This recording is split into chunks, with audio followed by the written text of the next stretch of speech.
Hey, what's up guys, I am Shoaib from Underrated Colors. In this video I'm going to show you how you can edit like this from this using Adobe Lightroom. We will try to edit in the style of Alan Palander today. Before that, make sure to check out my Instagram account for photography stuff and also subscribe to my channel. With that being said, let's get started. Import your pictures to the Lightroom first. Then we will start from the basic section. Increase the temperature to about +13 because Alan Palander's pictures are in the warmer tone side much. Pull down the tint to about -2. Also pull down the exposures to around 0.70 and pull up the contrast to about +70. Pull down the highlights to around -100. And increase the shadows to around +55 as well as whites to around +25, decrease the blacks to -55. Increase a bit of clarity to around 10 or 15. Let's not touch the vibrance and the saturation. And let's move to the tone curve.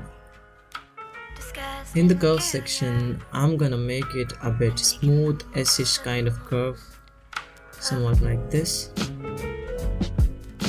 Perfect. And let's move to the color tone section. In the reds, decrease the hue to -70s, saturation and luminance to around -15 and -20.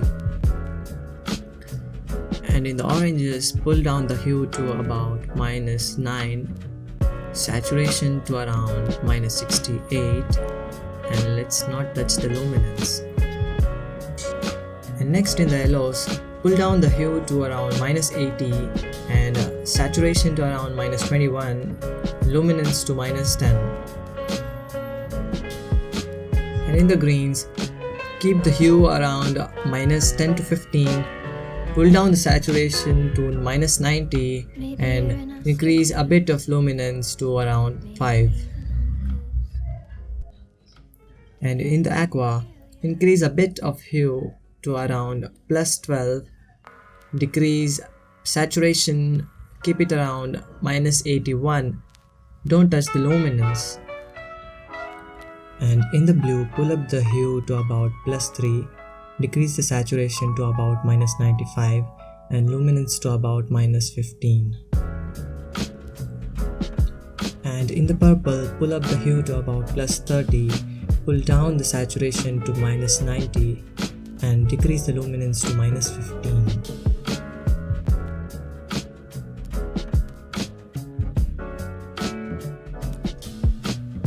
And then comes the split toning. In the highlights, increase the saturation to about 5 to 10. Then bring the hue to around to the cooler tones. And in the shadows, increase the saturation to 10 and hue to 255. The details gonna be depend on the picture. I'll just increase a bit of sharpening in it. And that's it. If you want to make any changes, then you can do it now. I'll just decrease a bit of temperature now. And that's it. After that you can use the brush tool to edit the particular part of the picture. If you don't want to, then you can skip. You guys can use this preset for free for your pictures with these kind of tones. The link is in the description. Thank you guys. Give a thumbs up if you learn anything from this video. Do subscribe. Thank you for watching.